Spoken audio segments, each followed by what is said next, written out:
two rancid sacks of flesh, molded by the darkest shadows within the deepest crypts of hell, given the power to broadcast, to deliver horrifying laughter to your ears.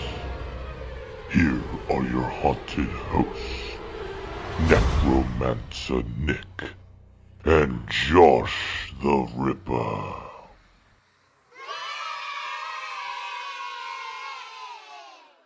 Hello and welcome back to another episode of the Mindless Morning Show, but this month we are doing the Mindless Monster Month, where every episode of October is going to have some type of theme that's spooky or horror related. And this month we're going to start kind of mild and we're going to talk about villains. Yeah, in case you didn't notice from the new spooky intro, we are here to get a little deeper into the spookiness and all the things of Halloween and horror. Yeah, and I can't imagine that this podcast would actually scare you, because, I mean, if it did, I'll be impressed. It's kind of weird. I'll be happy, actually. Right? But obviously it would be weird if a podcast scared somebody that was just two guys that are just talking about stuff. But we're going to get into it. We will start off this episode with our noteworthies, because every week we've got some.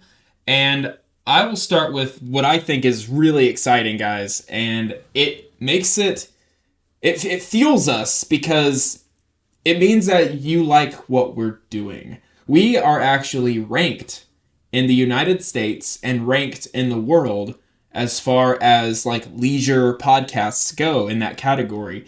We are ranked number 397 in the United States and ranked 525 in the world. Yeah, it's super cool. I will add, though, this is strictly through Chartable stats. So everybody that uses Chartable, I don't know who does, but I'm sure a lot of people do, because it is very convenient, especially for podcasters. Any podcasters who aren't listening, who are listening, you guys should definitely check out Chartable, because it is a very nice, convenient statistic app. But yeah. But if you do end up ranking higher than us, delete it. Yeah, absolutely. Delete your account. I mean, I just delete it, because we don't. No. So. I mean, it's okay. There's nothing like a little friendly competition. You know, we're going to take that number one spot eventually, man. Yes, we will. Yes, we will. We're coming for it. I mean, we've only been at it for a month, and it's been a good month. Yeah. I will say I definitely feel like I've grown in this month, and I'm happy to have grown with you guys. What? How many inches?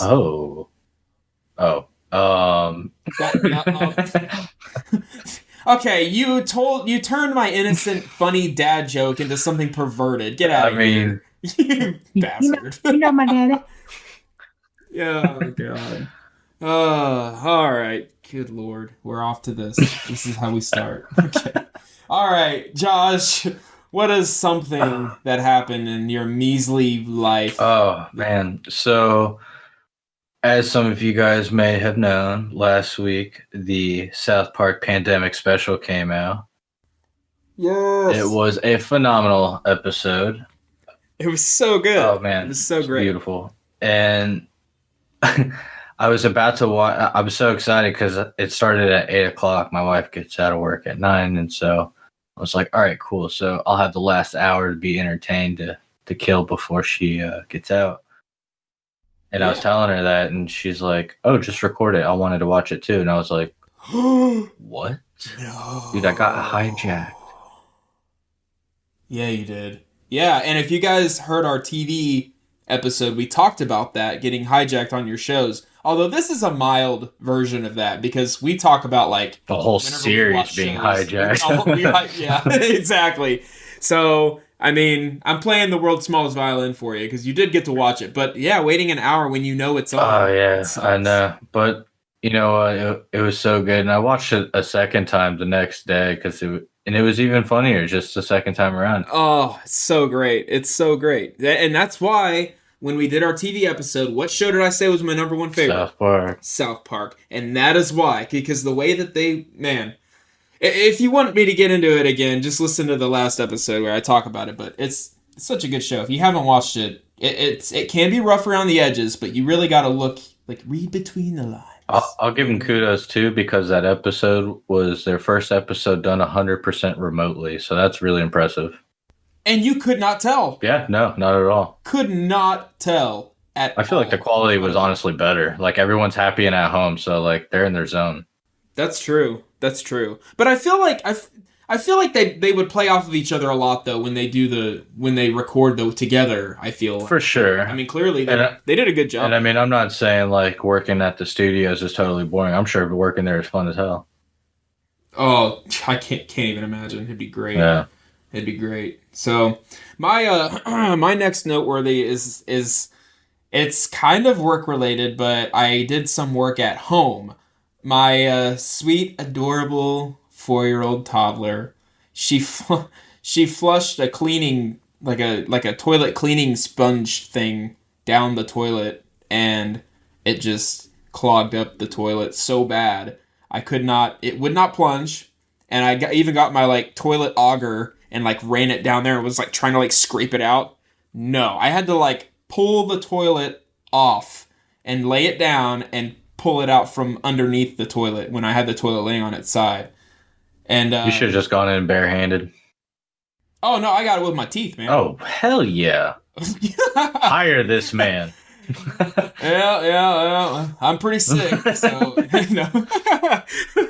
no. It was really easy. Obviously, it's what I do for a living. I mean, not just pull things out of the bottoms of toilets. That was with his teeth. But yeah, with my teeth. Yeah. God, that's somebody I would not want to meet. The guy that you talked about, what is it, Captain Pooh from our jobs episode? Yeah. I guess that's something he would do. That's something he would do for sure. Probably, dude. Why not? Give me a $5. I'll do it. Yeah. But yeah, so I don't like doing jobs at home because typically, I mean, this one was easy, so I was never concerned about this one. But I've replaced my shower valve and cut the drywall and replaced the shower valve at our old house and stuff like that. But every single time I do work at home, for some reason I have a fully stocked van, and some reason I need a part that I don't carry. Almost every single time I do any plumbing at home, I have to go to Home Depot and get something because I don't have it in my fully stocked van. Isn't that drives me nuts. In the world works? Yeah, and it sucks. I know. Dude, I totally understand. When I was doing HVAC, there was a time I came home, and mind you, I had 4 dogs at the time. I came home after work, and I guess my AC died while I was at work. Oh, that's lovely. So I come home and it was hotter, humid, and muggier. Well, yeah, Florida. It smelled like dog inside. It was worse than being outside in the actual heat. When I walked in, I was just so I had to go and work out back after work. I was just man, that's not how you want to come home at all. No, but the silver lining though is you immediately could get to work on it and not call and wait and hope that somebody can get yeah. Could you imagine? I mean, I called my buddy because I didn't work outside, so I didn't have a truck or anything. So I knew what part I needed. I just needed him to bring it. Yeah, but I mean, that's the thing. You had that connection to do that and the knowledge to do it. Most people are just like me. I wouldn't know how to do that. But if somebody got their toilet so messed up they couldn't even plunge it or auger it out, that's a $300 to $400 little thing that I did for somebody that doesn't know anything about plumbing. I mean, it's dude. So it's so I crazy. had to pull it. Yeah, exactly. It's so crazy the prices that trades will charge. But in the sense, I mean, yeah, we learned all that knowledge, and it's not cheap. I am still learning stuff, and I've been doing it for 10 years, and there's still things that I'm wow, I've literally never seen this installation before in 10 years, and I have to work on it. Yeah. Okay, well, here we go, Dude, that was no guts, no glory. That was the one thing I did working for the Rat, because they would get all these random crazy things. A lot of them new. A lot of them were really old. Because they would definitely Frankenstein it until it like totally died. Oh yeah, for sure. But yeah, no, I mean, I think the best part was at Epcot because they had all the different worlds. The kitchens had appliances from their countries too, because that's what they were familiar with using and working with. Oh wow, that is crazy. So that was pretty cool to mess with a few of those things. So I got to like work with like one of the Italian presses. They suck.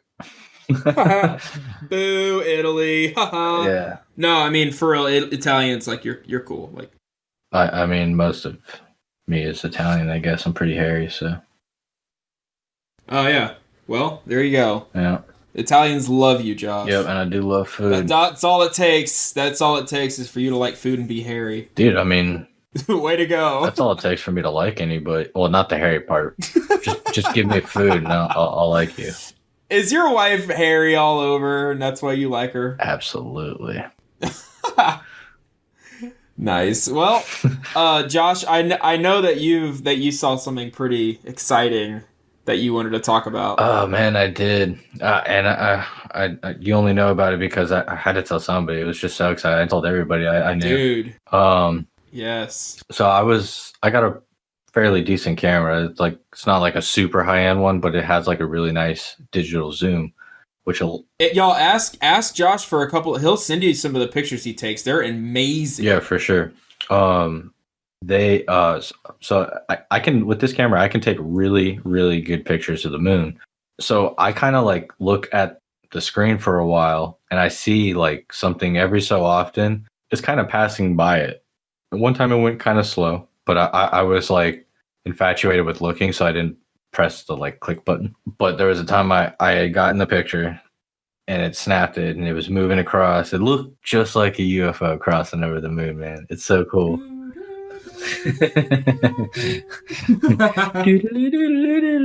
Yeah. That's from Yes Files. I want to believe.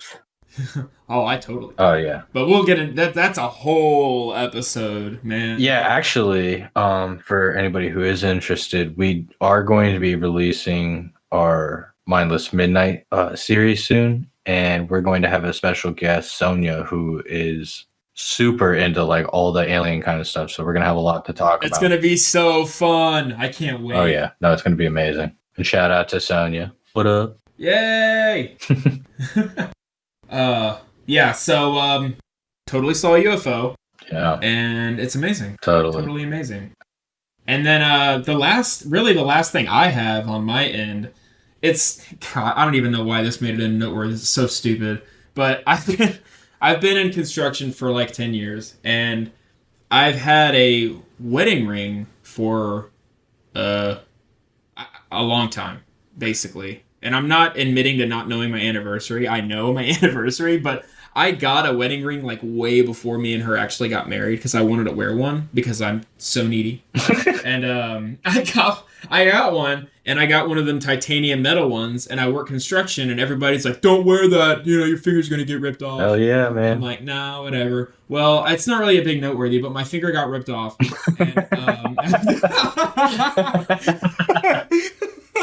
And, no, I finally got those silicone rings, and I like them. Those are lame. They feel like... Oh, God damn it, Josh. Those are so lame, dude. I don't care what you say. Those are lame. They look like metal. No. They look like metal. No. Oh, sorry, God. No, but I will say, dude. That was my note. I do know about like the de-skinning of a finger, and I've seen some pictures, dude, that are horrifying. Yeah, me too. They showed them in our... so in order to be like a licensed plumber, at least in the state of Texas, you have to go through like 8-hour classes for like OSHA, and they show you some gnarly pictures. Yeah, man. Like eventually we're gonna do like a whole nother injuries episode because there's so many more. Yeah. So I'll talk about those. Those were crazy, but we'll get into that eventually. We're gonna be around forever, guys. So just I mean, hopefully. Today on the Mindless Morning Show. With the amount of injuries we have, clearly we abuse the hell out of our vessels. So. Yeah. Yeah. Today I broke my hip. Like, all right. Yeah. Man. Okay. Generic old man injury. Yeah. So I only got two other noteworthies. My daughter. My daughter is learning how to share her food now. She likes having, because we give her like these little snacks, like little crackers, cookies, and whatnot. And she's gotten into like, oh, here, you try it, like a sharing kind of thing. But she never hands me one that like hasn't been processed in her mouth already. She always tries. You're a baby bird. Yeah, basically, she spits it out in her hand and like here, and shoves it in my mouth. And like, I try to just like take it and like be like, yeah, thank you, yummy. But she's like, but then it's gonna keep happening. It's not just that; she's so persistent on like her having her hand put it directly in my mouth, and I'm like, oh my goodness. And it's just like I've been dealing with like getting a lot of like slobber and food crumbs in my beard lately, and it's been really agitating. Like, she's borderline making me want to get rid of my beard because she's been pulling it a lot too, man. Oh yeah, and they got that strength, man. They'll just grab it and. Yeah, no, she uses her full strength for everything. She gives 100% every time, dude. Like, doesn't mess around. She'll use my beard to pull herself up on the couch if I'm laying down. It's awful. It's awesome. She is my hero. That's just great.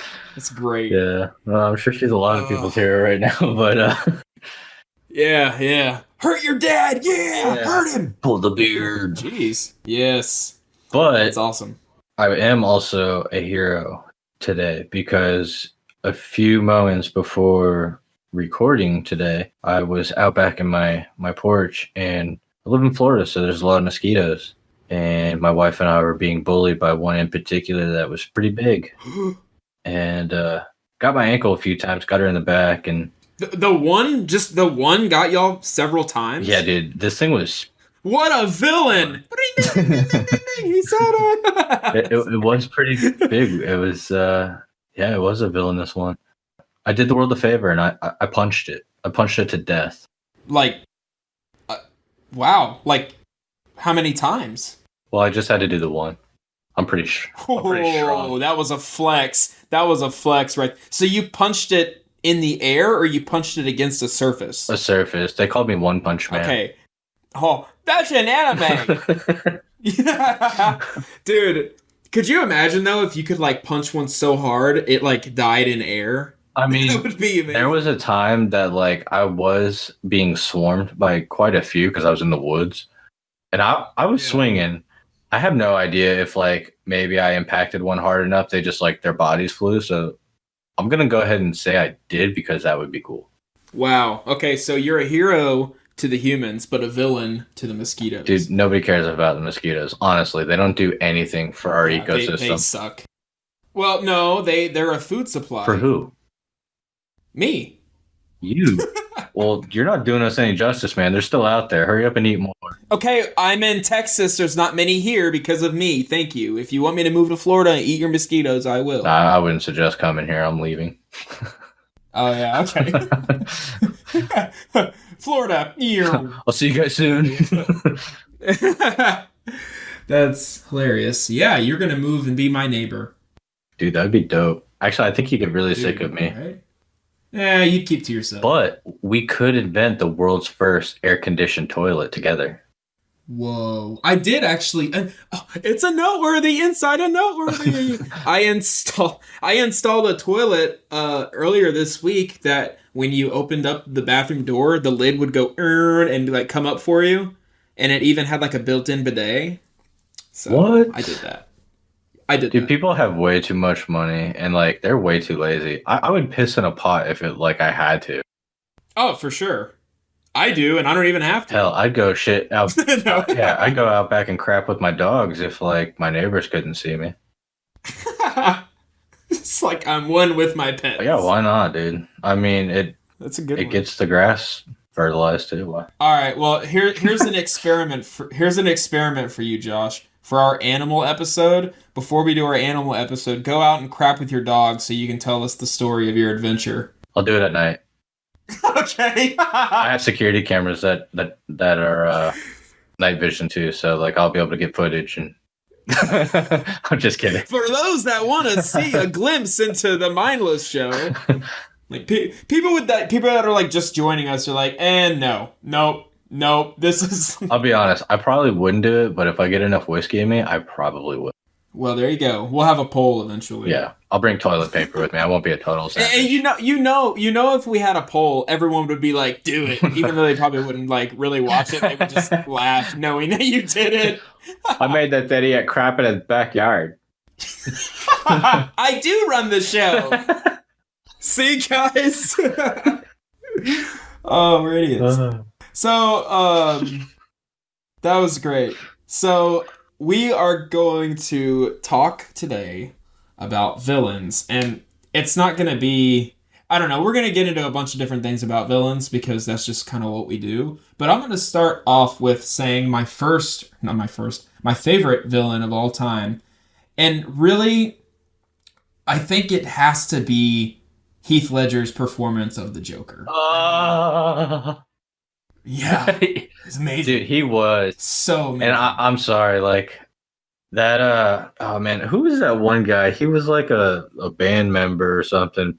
Jared Leto. That guy was a total tool and tried to say he got upset when like talked down about his performance. Like, dude, you're not gonna outperform Heath Ledger's Joker. No. I'm sorry, but those are shoes nobody will ever fill. Literally no one. No one.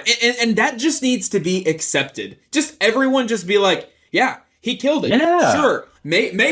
Make another Batman movie. That's fine. Make another movie with Joker in it. Sure. But accept that you will not be as good. Yeah. It's fine. It's okay. Absolutely. Just accept it. It's not it's fine. I know a lot of people listen, so I'm sure there's a lot of celebrities. So any upcoming ones that get chosen for a Joker role, and especially you, Joaquin Phoenix, like you did fine. I can't personally attest to it because I have yet to see it. I am slacking. But it's not bad. Dude, I love it's Joaquin slow, Phoenix. but it's not like bad. I love M. Night Shyamalan, and Joaquin is in like every I was just thinking about Signs when you mentioned him. That's like what I really remember him from. Oh yeah, was Signs. And dude, I mean, I'm gonna watch it eventually, and I'm sure I'm gonna love it. Like, because I will never compare any Joker to Heath Ledger because like that's it. That you can't. Yes, that is the perfect persona of who Joker was meant to be.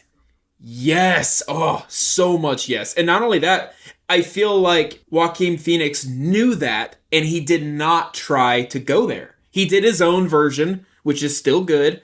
It's just, I mean, Heath Ledger just totally... And I mean, people would go see that movie over and over and over again in the theaters because of him. Because of how good I did. Was. Joker became like, because I mean, I loved the Joker, the comics, and like how like his villain was. Like, he was just one of the most like darkest and like most badass villains. Unique and just incredible, just brilliant but crazy. Yeah, and I mean, I wish like rest in peace Heath Ledger, but man, I wish he was still around because I know he would have shown the most amazing performance in like a rendition of The Killing Joke, because that's the best of Joker in the comics.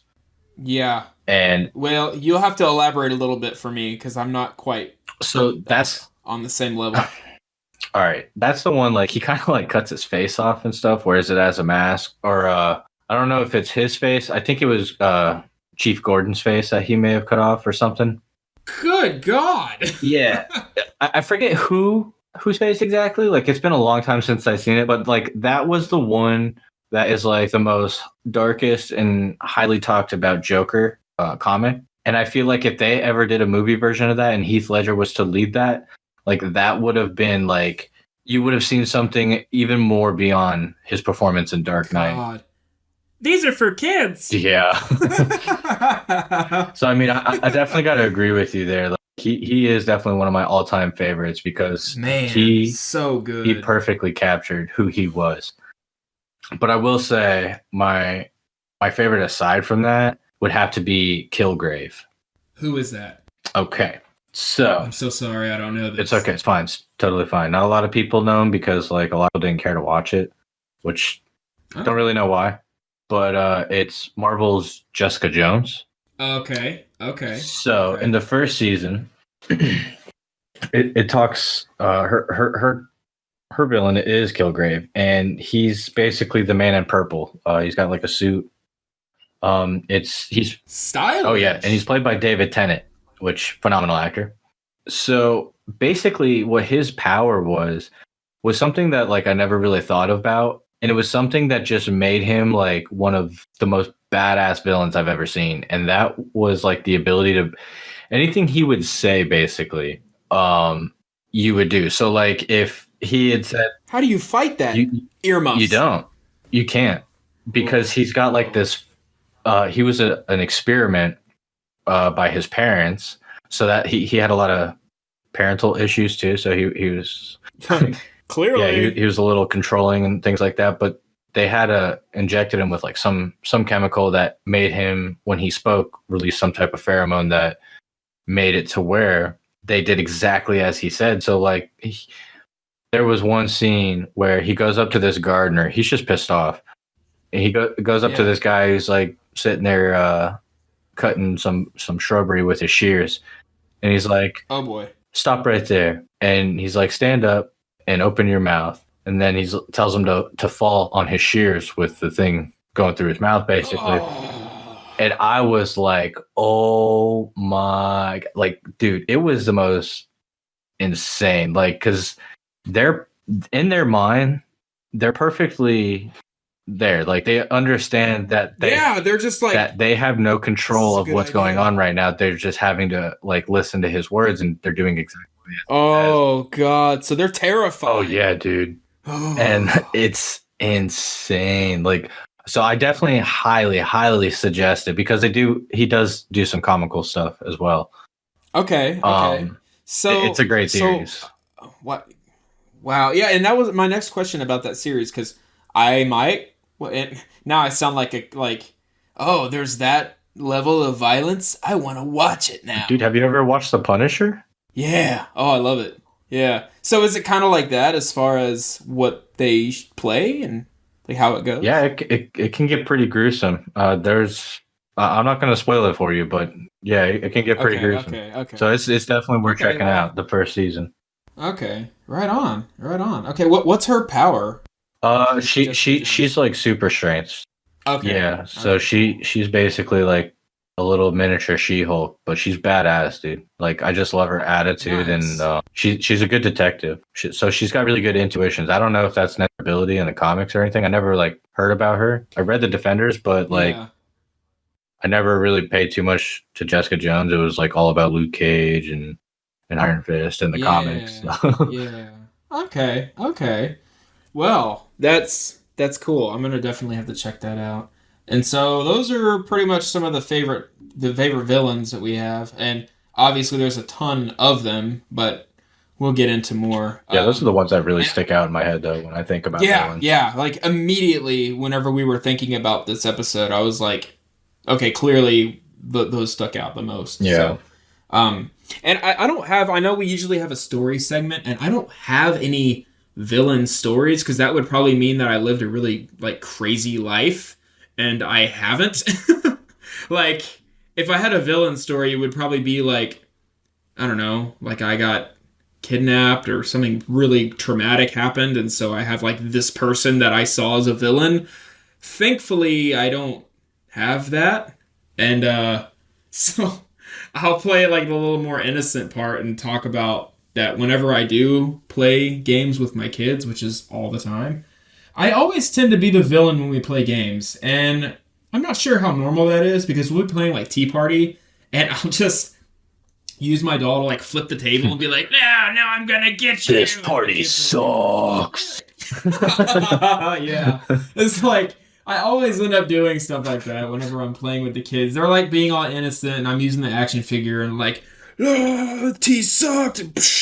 Dude, I mean, that's how I am. Like, my daughter has these little figurines of like all the Disney princesses, but they're like these they're not like plush, but they're not like too hard. It's like that little soft, squishy plastic you can squeeze in, like a rubber duck, I guess. Yeah. And yeah, anytime, dude, whatever princess I got in my hand usually gets buck nutty and starts beating up every other princess. Me too. It's so like funny. Without fail. And usually they don't care. Yeah, like usually they're like, all right. But I remember one time my daughter, 4-year-old Ellie, she was like, "You want to play dolls with me?" I'm like, "No, not really, but okay." And I don't say, okay. Do you want to play every single time your kid wants you to play? Of course not. But you do because you're, trying to be a good dad and give them a good, upbringing. So I think to myself, I'd rather not, but I say, sure. So I go and I sit down. No, I'd rather gouge my eyes out while listening to Rick Astley for 5 hours. No, that actually sounds pretty lame.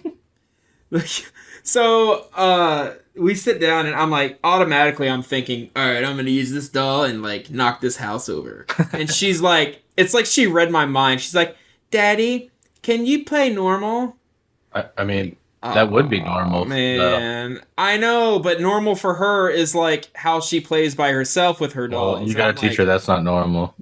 That's like, yeah, we'll play normal. This is like Real Housewives. What did you say to me? No. You didn't cook it right. Why didn't you make that food? Go to your room. Daddy, why you talk like that? Shut up. Go to your room. Yeah, so... Those are the real villains. It's like she read my mind, and she knew I was getting ready for some shenanigans. She's like, play normal. Yeah, fine. How are you today? I'm fine. Okay. So... I typically become the villain when we play games. And with Jude, it's different because he doesn't play dolls. He doesn't really even play action. He has action figures, but he doesn't play with them. He throws them. That's like he throws them. But when he wants to play, it's usually like I get hit with a plastic sword and then we start. So I'm the villain when I play with him too because he never dies. Although I will say, pop-up noteworthy, he died the other day. Really? That sounded way wrong. But when we were playing, I did a dramatic move and slashed the sword across his stomach, and he fell down. It was so great. So for those of you that have followed the show from the start, I never actually beat my son in battle, even though I literally beat him almost every time, but he never falls, so I never win. This time he let me win. It was great. So did you really celebrate it? Did you really work it out to what it was because your first pick? I'm not sure exactly how appropriate my reaction was, but when he fell, he was laying on his back. His eyes were closed, and I knelt down and I got the sword and ran it across his neck. I'm not sure how proud of that moment I was. Don't worry about it. It's all right. As long as you didn't teabag him or flip him off, fuck you, I got you. Well, you didn't let me finish. No. So that it was funny, but yeah, that's pop-up noteworthy there. I just literally thought of it. That's really funny. Yeah, I loved it. So, and then that was the one and only. I guess he didn't like that experience because he didn't do it again. But he didn't get mad or anything when I did all of that. He was just all right, now I'm invincible again. So I mean, he did play dead, so he was all for it. I know it happened. So it was. You think maybe he was just tired? He was like, "I'm really this one time." It was before. No, he had a little bit of a dramatic flair though, so I knew what was going on. He was giving me one. It's cool. So yeah. So I was gonna ask you a question. Is what do you think makes a villain a good villain, as far as effectiveness with what their schemes are? Because obviously they rarely ever actually. Well, first you have to be a lizard person, and then second, you got to be a lizard person. No, I mean, what makes a good villain? That's a good question. I mean, me personally, I think someone that can induce fear. Oh, yeah. That's true. Psychological for sure. Yeah. And that's why the Joker, and I'm going to be referring to him throughout this, I'm sure, because, man, he did that.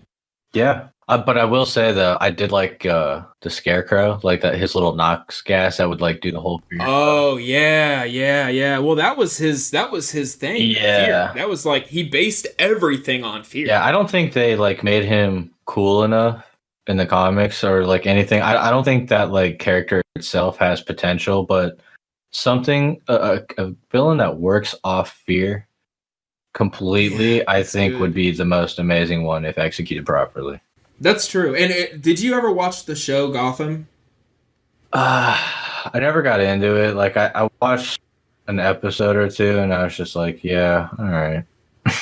He's in Gotham, and they do a really good job with him in Gotham. Like the way he starts and everything, it's pretty cool. Oh, all right. His like, yeah, and that's the thing about that show is it's before Batman. Like Batman's like a teenager, and so he's not Batman.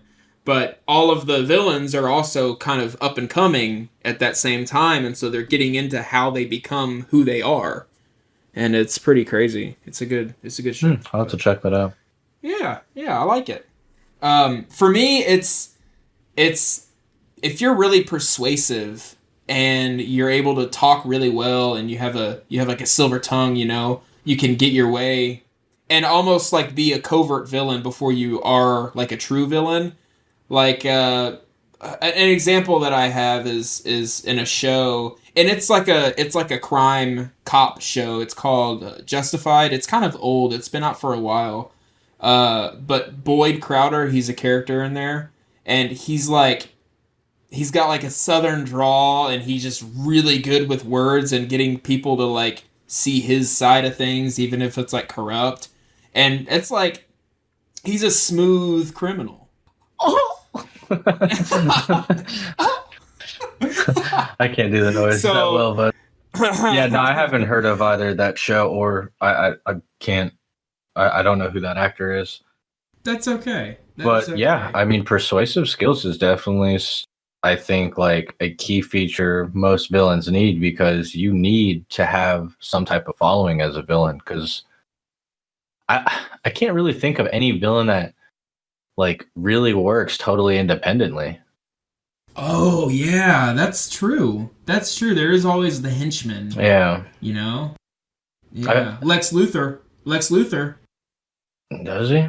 No, I think he had peeps too. Yeah, didn't he have maybe that's gonna drive me nuts. Maybe Doomsday or whatever his name was? Yeah, maybe. I feel like at some point in any villain that has been created, none of them are at all independent completely. Like, I mean, they all have something. Just like so wrong answer. Thanos, he was alone. Yeah, totally right. Yeah, I don't know. I mean, thinking about it now, I don't. I know. We should have prepped. Yeah, I'll have to think about that one. Yeah, me too. Y'all can also, Yeah, if you guys know of any independent villains in any films or anything that you've seen, please let us know. Oh, I know independent villains. Oh, serial killers. Yeah, okay. Yeah, we end it. I mean, right? A ton of them. Yeah. I mean, we actually do plan on getting into, like, realistic, like, actual real villains here in the future. But I wanted to go through some other stuff first, for sure. Like, one thing that I've always thought would really make villains more effective is if they shut up and just killed the hero when they had him. Oh, I know, dude. I can't They never do it. But, dude, that's like the biggest fucking cliche with any show, TV, like movie. Yeah. Yes. Like hero or villain, both sides, they have their enemy at like their fingertips, and they can end them right there, and they never do.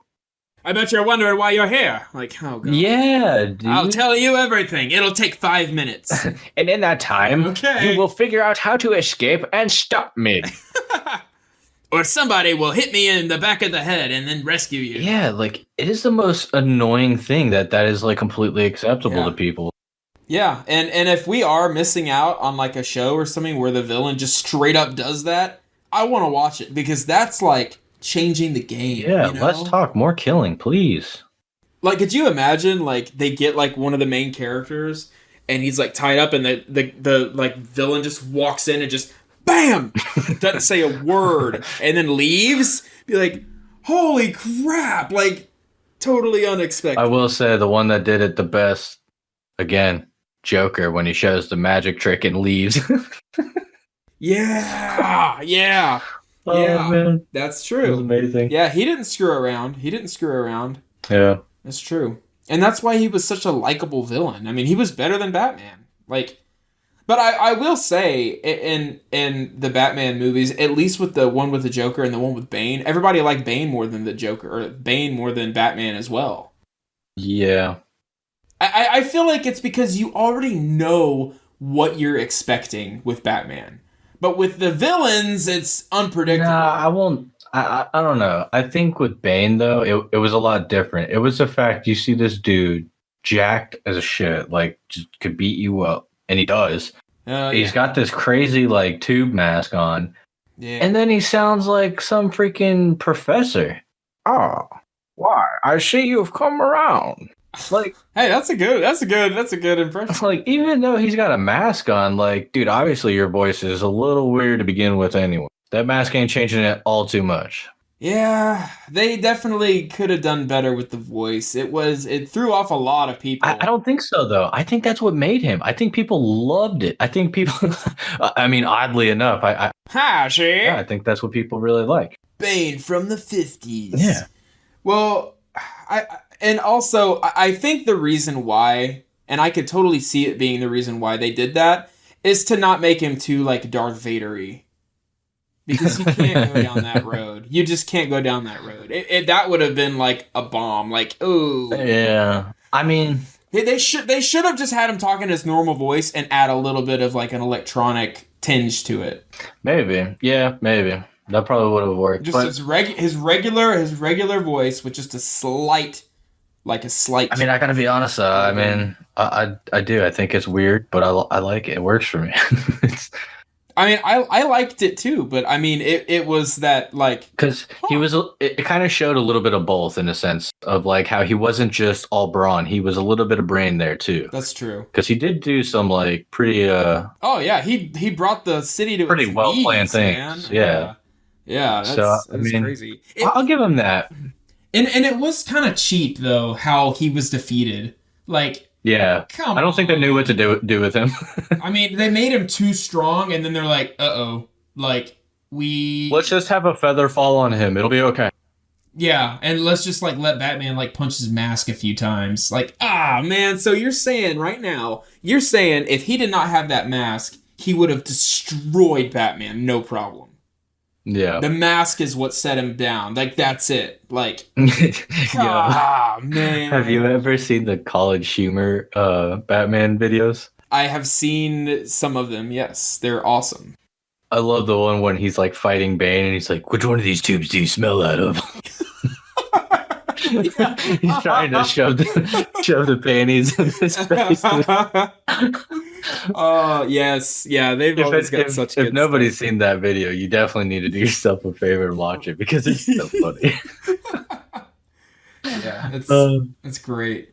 And is it just me though too? Like thinking about it, whenever you watch like live action movies that, especially like in the 90s, the villains were always like foreigners. Like what? in like in like Rush Hour and like those types of movies where it's like cops and stuff. I felt like the villains were usually like foreigners.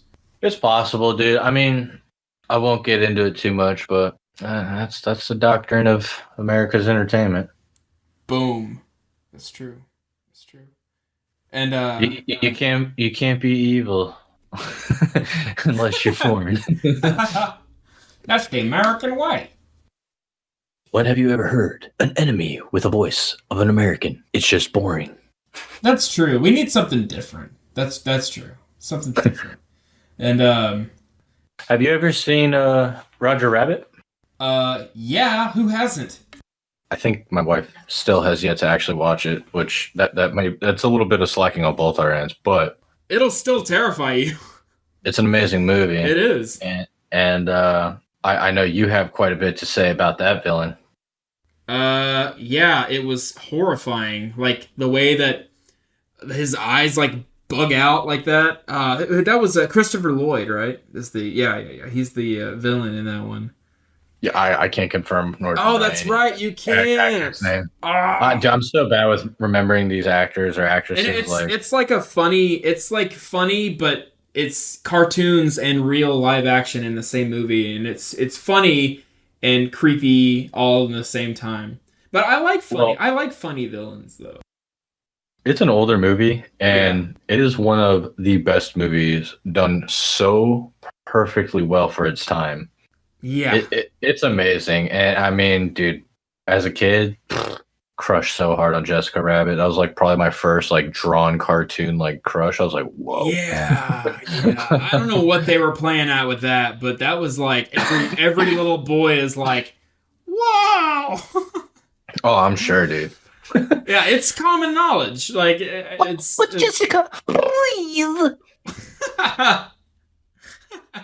Yeah. So that was, but I like funny villains. There's not a lot of them though, but the robbers in Home Alone for sure.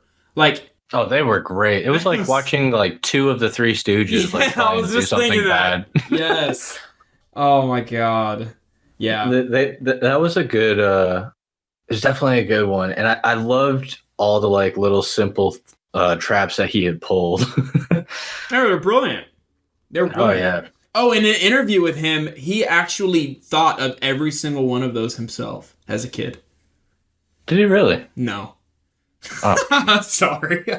You got me there. I mean, I don't know like the movie, so I figured. No. I do shit like that with Caitlin all the time. It drives her nuts. She's like, "Oh, really?" And I'm like, "No." She punches me in the shoulder, and then I cry. So yeah, it's yeah, they were stupid though. Like, I mean, they had to be, obviously, because if they were successful, God, that would have been a terrible, dramatic movie. It would have been a much different movie. Would have had a different rating and all. Just break in and, like, beat this kid and, like, he's witnessing us. What do we want to do? We gotta kill him. Oh, my God, I gotta kill a kid. Like, it's been, like, horrible. Like, I can't even imagine. The iconic line would have been, "Keep the kid, you filthy animals." Yeah, it's like Home Alone, successful robber edition. Like, holy crap! That would actually make a pretty funny sketch. Dude, what's that? What's that security company that always has those commercials of like the 2 stupid robbers talking? Dude, I haven't seen a commercial in years. I have no idea. No, it's like a radio commercial I've heard often. It's like, "Oh, boss, what are we gonna do? They got Safe Touch. That's it, Safe Touch." Oh, shout out. Maybe, I don't know. That sounds right though. Like, "Oh, boss, I got Safe Touch. What are we gonna do? We can't rob them." Oh, God. Well, you know, it's. And I guess we'll rob the neighbor. Yeah, it's such a stupid commercial, but like, it's funny because it's that's what it reminds me of is the Home Alone villains.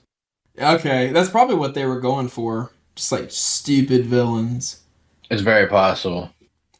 You know, in a way, Voldemort was stupid too. Like in Harry Potter. I'm not gonna lie, and I'm really sorry for anybody that's listening, because I'm sure a lot are gonna be mad at this. Let me guess, you don't like it. You don't like Harry Potter at all. No, I don't really care for Harry Potter. I knew it. I just know you because as a person, you're just a jaded piece of shit.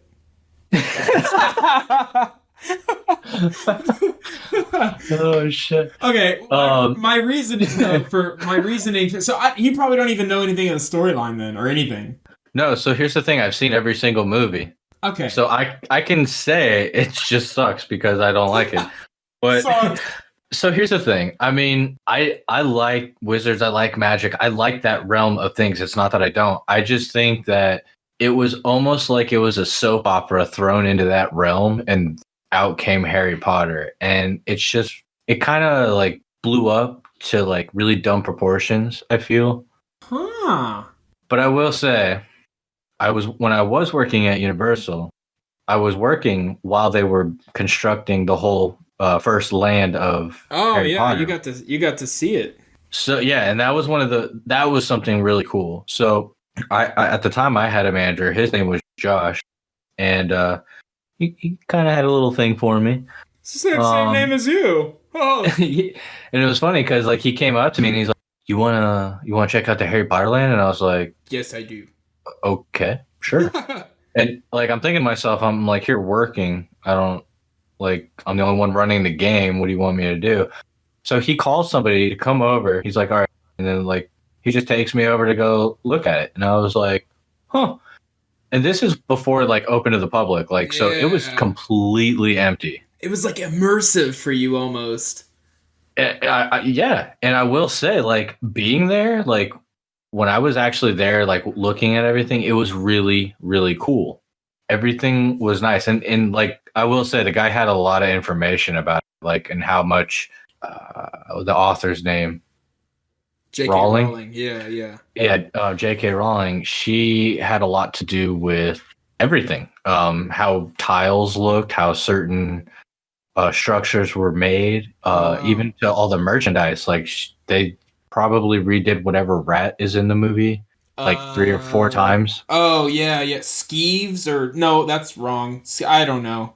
But well, there was a time they sent her a product, and she's like, "No, it doesn't even have the patch." And like she was anal about details from what I was told, and so I mean, I gotta respect that because if you're gonna create a world, make it right, make it to your vision to the T. And so I will say I have respect for her as an author and as a person who has created something that many people enjoy. Yeah, I just personally think it's garbage. Okay. Yeah. Okay. Well, there you go. That's what we call a shit sandwich. which I will say, a little advice here from me is if you're gonna criticize somebody, do it in a shit sandwich way. You know, some like bun where you say something nice and then lay on the shit and then end it with something nice too. And I mean, that's not even like the method I go for it. Like I just, you know. I understand what work is and things take work. So I appreciate the things that go into things, whether or not it's great or not, whatever. But it's stupid. Yeah. You wasted your time. Get out. Yeah, you're like a multi-millionaire, crazy rich person. Yep, sucks. Wasted your time. Should have just not done it. Oh, yeah, for sure. So the reason why I say that Voldemort was a stupid villain is because, like, from what I understood about the Horcruxes, that they all had to be destroyed, right? And he could make anything he wanted a Horcrux. And he chose things that were so predictable. Like, what? Why don't you, like... Well, I mean, of course, dude. You gotta think, dude. All these characters that we like see and know, they're all created by like the same human minds. So we don't have like these cool super beings out there making characters for us that are like making anything like really cool and different and unique. We're so original. Dude, one thing that I'll just throw this out there that made me so annoyed. I loved Avatar. But the material that they were like harvesting was called unobtainium. Like, dude, come on. You really couldn't have thought of like a better name? Unobtainium? It's an unobtainable object. Yeah, get the hell out of here. You made the most amazing world that like a lot of people have seen. Yeah. And yeah, here's the unobtainium. Yeah, that's true. But we're here farming posters. Well, no. And don't get me wrong. The way that it was done is the way that it had to be done. But I am talking as like somebody who's like looking on the outside, not in like a movie, but saying like, well, why couldn't you have just made like a Horcrux a piece of sand? And like, good luck. Yeah, I guess. I'm going to live forever because you're never going to find it and destroy it. If he could have made absolutely anything into an Horcrux, I would have made a dragon one. Oh, yeah. And like, because then it could at least defend itself. Yeah, it could defend itself. Yeah, People but it would try to stay away from it. But wouldn't it eventually die of old age or something? Maybe, but dude, it would have taken them that much longer than it did in the series. That's true. Okay, so that's a more legit, like, if they did that in the movie, it would be cool. If they did my idea in the movie, it'd be like, a piece of sand? This is dumb. Like, okay, so... That's the one thing that turns everyone off from the. Yeah. I'm done. Turns out movie 8 is just scouring the beaches. Like, God, this sucks. So, yeah. But if I were a villain though in real life, I would suck. I'm just like too dumb. And like I will say it back when we talked about in our intro episode about like if I was in like a medieval war and I was like, I'll be a warrior, and then I look at myself and I'm like, you should not be a warrior. Dude, I had to say, if I were a villain, it would be really hard to find a balance because, like, I'm kind of like just like full on like end a majority of the world for their bullshit. You do say that a lot. There would be nothing left for me to do, though. Kind of alarming. So, I mean, being a villain is a pretty hard balance, man. It could be. Like you could go like Thanos really went crazy with it and like totally just because it was like Megamind, dude. He wanted the hero there. He got upset. Oh, yeah. He got upset when there wasn't the hero to fight him. What's there left for him to do, man? It's boring. That is true. That is true. I feel like though the most like talking about like a supervillain with all of these badass powers. Could you imagine how much it would suck ass if you got beaten, captured, and you're put in like a prison cell that could actually successfully contain your power, and you're sitting there with all of this power, and you're just like... You mean like the one that they put Loki in? Yeah! Yeah, dude. Like, oh, that would drive me nuts, because like that's something insane. That would... Because he wasn't even able to use it inside of the box. Yeah, it's like totally just like... Yeah, it just completely neutralized any and all powers he had. Yeah, like as a super... If you're a super villain, that's one hell of a risk that you're taking. Because you're seriously setting yourself up for some pure boredom, knowing what you can do, but you can't do it. Like, so I would have to choose superhero. Just for that reason alone. And it's not that you can even like sit there and try and harness or strengthen your powers even more. Yeah. Like you can't practice anything. You're like just totally... No, you're like a normal loser. Sorry, losers. Meaning all humans. Yeah. In this context, we all losers here. So. Yeah. I will say though, I think they would at least have the ability to think of more plots for them to like not plots like storyline plots, but they would be able to think of more things for them to do, more sabotages once they get out. Yeah, but you need think of it, but then what? I mean, you really got to plot that crap out. Like, hey, can I get some paper and a pencil? Hey, man, I mean, what's his name? I can't remember the villain's name, but in Kung Fu Panda, he was in that prison, yeah, and he finally got out. Yo, he knew exactly what he... That's true. But we're humans. We're not animals, so can't do it. I mean, I wish I was a tiger. Right? I'd be a sweet tiger. All right, we're going to do animals now, guys.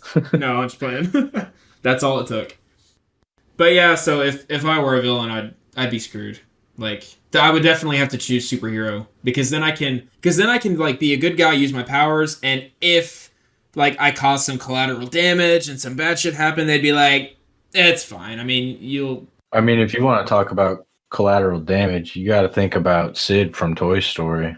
Oh, dude, his brain is like mush forever after all that shit that the toys put him through. How would you feel, dude, if all those toys did that? Oh my god.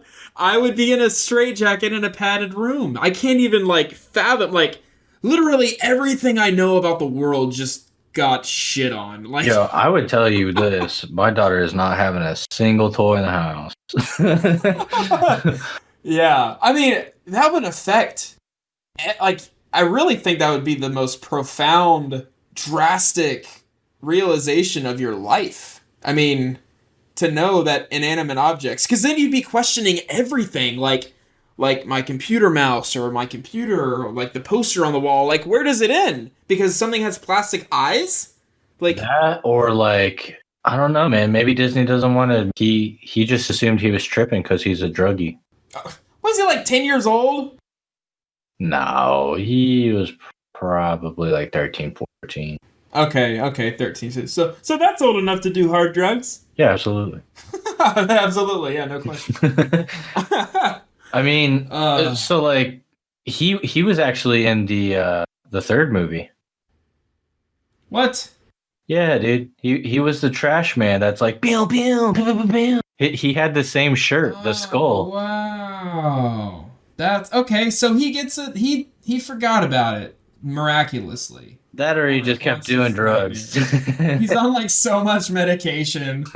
Like he just can't. Yeah, so But he's making good money. He's a garbage man. They make good money. That's true. That is true. That's good. That's true. Gotta support the habit. Yeah.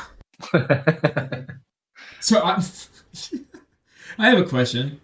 How do you become a henchman for a villain? Like, I know there is some like recruitment that goes Craigslist. Oh. It's called Villain's List. Dude. No, I'm just kidding. Such a great such a good idea for like a funny like prank or whatever. Like post a Craigslist ad and be like, local villain looking for some henchmen. Dude, I would love to see who like responds to that. I would love to see that and have like a picture of like you wearing like some like tinfoil villain like suit. Like, this is what we're doing. We're gonna rob a bank. I need some henchmen. Like, holy shit, this guy is out of his mind. I mean, I would kind of, like me just being who I am, I would probably respond to it just to see what it's about. Yeah, totally I'd be so interested. curious. Like, yo, what's up, bro? What's going on? I would be so curious. And then you know what you would need to do to make the prank even better? You would have to, like, actually, I mean, this would require some work, but it would be really fun to do this. And then with, like, the first 4 people or so that respond, somehow, like, send them like an outfit that they have to wear, like, and meet up at a certain time to start the... So they're like wearing henchman uniform, which is like it's just a Power Ranger outfit without that.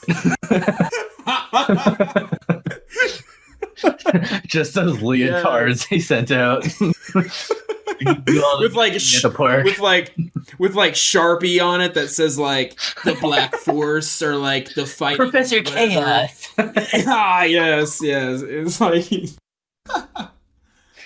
I would, and I don't know, who knows, something like that may have been done. I just haven't scoured the internet for it, but that would be really funny. I'm gonna be on the lookout now. I'm totally on the lookout. Yeah, me too. That's so funny. And like villains. And here's another question I just thought of. Do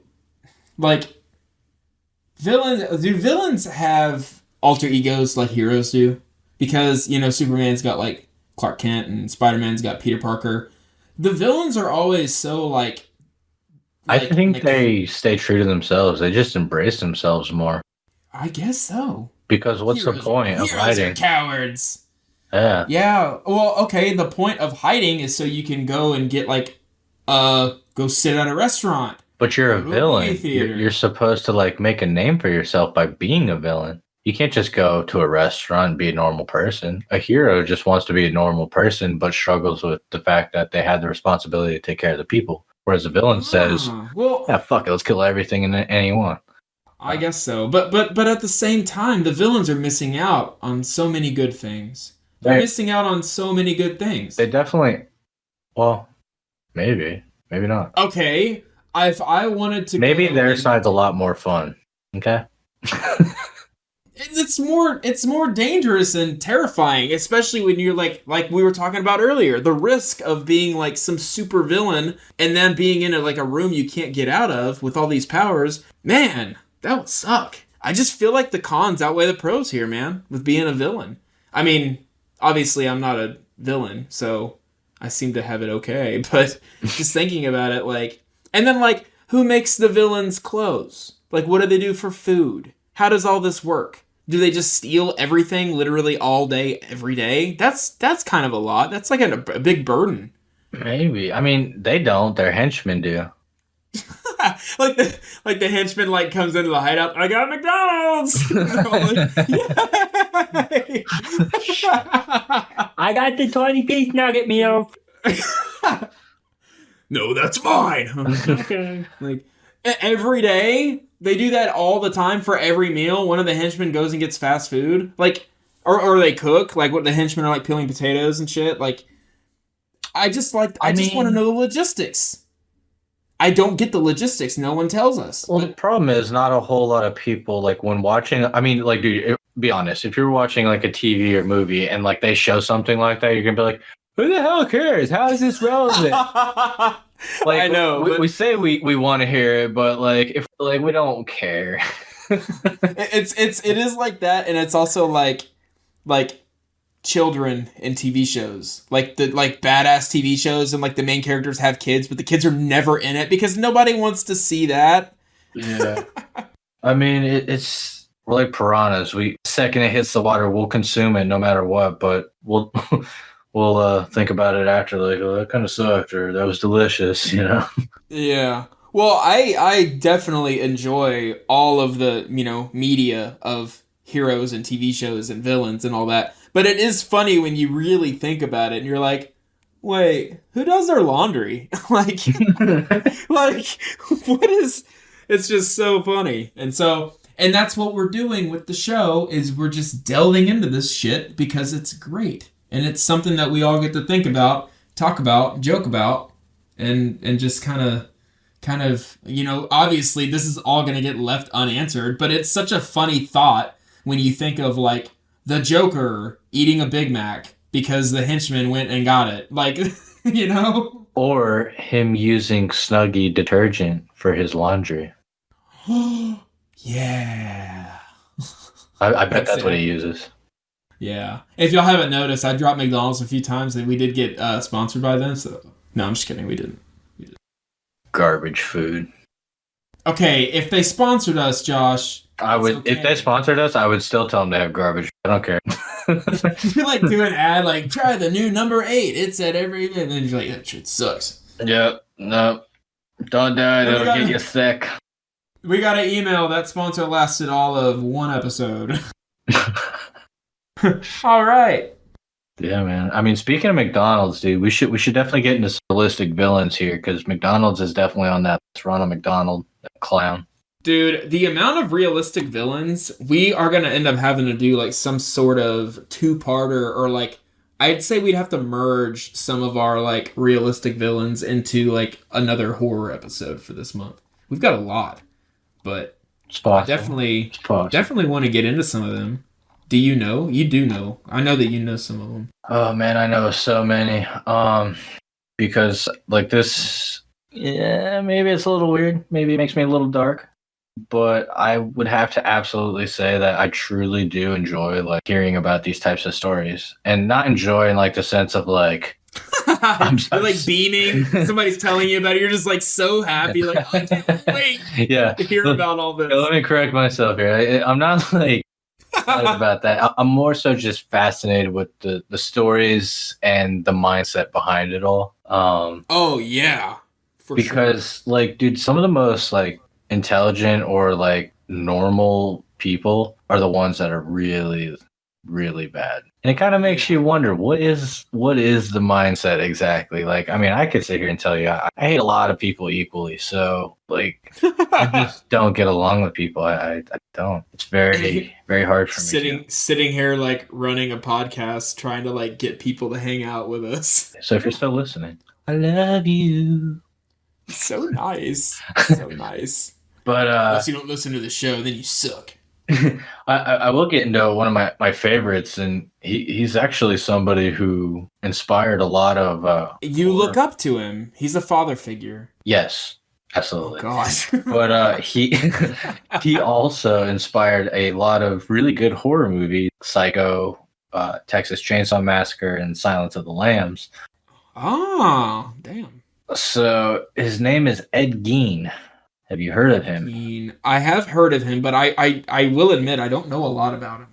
All right. Well, he was also known as like the Plainfield Ghoul, or the Butcher of Plainfield. What year was he born? Oh, that I don't know. That's a good question. You suck, Josh! Yeah! That's fine. So basically, his mom had died in the 50s, and he took over a farm that he had to run. So during the day, he'd do whatever he had to do, take care of the farm. He was kept a persona of like any regular person. But at night, he would go to local graveyards and dig up recently deceased women. Oh God. What next? So he would mutilate their bodies by skinning them and making things out of their skin. Oh, dang. So, like the popular movie Chainsaw Massacre, where he has like a mask of people's sewn up faces, that's exactly what Ed Gein did. And he would make anything, like from lampshades to wallets. He had a belt of all nipples. What's he got against IKEA? And I mean, he had masks, suits. Like he made quite a few things, and he was definitely a strange individual. He himself only had like 2 confirmed murders because it was more so him just all the weird stuff he was doing in the graveyard. Yeah, to the already deceased. So I mean, doesn't make it better, but I mean, it's not still like terrible. He took a life. So I mean, he did, except for the 2, but they didn't count. But yeah, he was somebody that like he shook a lot of people up. That was something that scared a lot of people. But God, could you imagine being like his neighbor? Yeah, I mean, ooh, man. For the most part, though, I would have felt fairly safe, seeing as he only had 2, unless those 2 were his only neighbors he had. Yeah, that's true. Yeah, that I feel like we needed like a backdrop of like a campfire when you were telling that story. Gather around, listen. This guy was real. Yeah, man. Is he still alive or is he dead? Nah, he I think he was... Oh, in the 50s. So if he was like middle-aged in the 50s. Oh, his mom died in the 50s. Yeah, that was his mom that died, but I believe he was lethally injected. Okay. Maybe. That makes sense. Yeah, I can't remember who exactly, because like I have so many like names in my mind that like it's hard. I don't know how they died or but. Dang, that is creepy. And then do you know Ted Bundy? Yeah. I don't know. Like, I don't know. I'm not going to know as many details as you on all these. And that's okay, because I'm, like, not a weird freak. Whoa. Oh, no, I didn't mean that. I meant something nicer. I'm going to go Jeffrey Dahmer on you. Who's that? No. Exactly. No, I know who that is. I know who that is. But I definitely know the names. I just don't know all of the details. But maybe even as you tell them, I might start remembering a few things. But so Ted Bundy is one of the ones that like they had that movie about him recently, right? Or was it a show? They did release something. What's his face? The guy that's in the Star Trek movies played him. Well, you'd have to be a little more specific. I don't know. But I do know there's been a few movies of Dahmer that have been out recently. Wow. But it's good eating. I can't remember too much with Ted Bundy. I want to say he did various sexual acts and stuff with dead bodies and things like that, like rapes and murders. But one thing I do know about him is he was the first televised murder trial. Oh, wow. And I mean, God, I bet that was crazy. It definitely, well, what captured the world the most was like, this was a very normal looking dude. Like he was a good looking dude. He was well educated. And it made so many people question like, who they know, like things like that. It broke down a lot of people's feeling of security. Yeah, I could definitely imagine. Yeah. That's, like, you question everything at that point, really. For sure. I mean, because, like, you look at the guy and, I mean, he looked like a real stand-up normal guy. It certainly wasn't the way. But, with Jeffrey Dahmer, though, he was a little bit more impressive out of this list so far. He's somebody who had, like, I think they had found 11 body parts, like various different body parts of 11 different men in his home. Oh wow, they weren't like buried or anything. No, he had them like some of them were like in jars, like of Oh, formaldehyde, God, things like that, preserving them. He had heads and yeah, I run a small business, guys. Calm down. I'm selling these. I didn't. Yeah, he committed his first murder at 18. That's a coming of age thing. We've all done it. That's not a big deal. Coming of age, 18, Yeah. you can vote. You murder somebody. Absolutely, I agree. I feel like Yeah. it kind of like should be a thing. But anyway, God. he did many questionable things, mostly like of raping and things like that. Nothing of beauty, really. Yeah, that's pretty bad. I mean, it's similar to John Wayne. I always want to say John Wayne Gracie, but it's like Gacy. Yeah. He man, he was somebody that also definitely heavily ruined people's sense of security because he was well known in his neighborhood for throwing block parties, things like that, and just being a really all around nice dude. And this was somebody that, like, though he's having all these parties and stuff, dude, he got away with like murdering, violating 33 young teen boys. Oh, damn. And at the time when they like found him or like caught him rather, there was 29 bodies found buried under his house. And Jesus. his wife constantly complained of the stench of the odors and stuff, and he would just like say, "Oh, it's the humidity adding to like Good God. mold and stuff." And so she bought it for years, dude. Years she bought it. And It must have smelled constantly. Oh, for sure, dude. I mean, it's just crazy. And I just real quick, I don't want all the guys to think we're the only villains. You women are villains too. Very popular. Very popular one. Yeah, y'all suck. Was Belle Gunnis. She was a killer who basically would just like, she would marry you and basically murder you to collect your insurance. Oh, dang. And she was very smart, particular with how, and I mean, this was like way back in the day before we had good detectives or like the tools to help detectives be better. We're all incompetent. Yeah. So I mean, there was a lot of things that like in today's age you would definitely be like, oh, foul play. Yeah, for sure. But then it wasn't anything really thought of. It was just like, oh, well, that's very unfortunate and you're super lucky, so here you go. But she got away with this doing it 15 times. Jeez. Like, how was that? Did she just keep moving?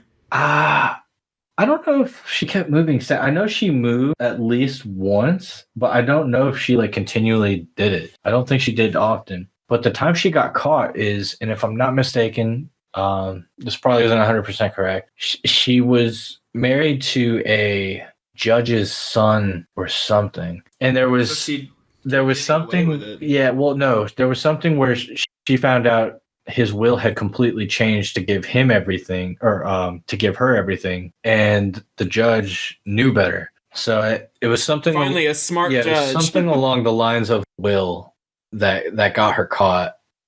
Wow. That's insane. Yeah.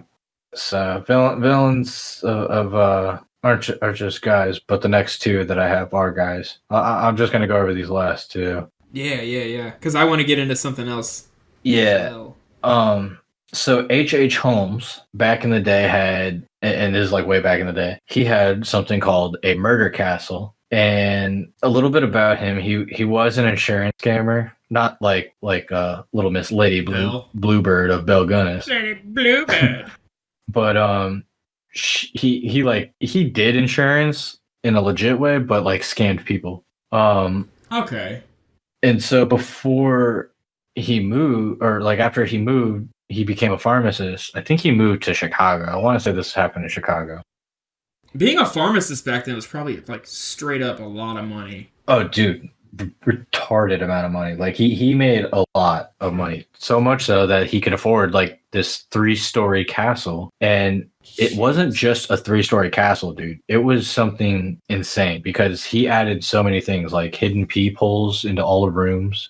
Oh God, that's creepy. And I know that doesn't sound like too impressive, but It sounds creepy as shit, though. he had gas lines because he would bring people into his area and then throw out this noxious gas to knock them out while he performed his experiments. God. He had trapdoors. He had soundproof padding in certain rooms, so nobody outside or if he was just inside didn't want to hear the survivor bleeding out or anything, whatever he was doing. God dang. He had this is like a freaking inspiration of the Saw movies. Yeah, dude. I mean, he had secret passages.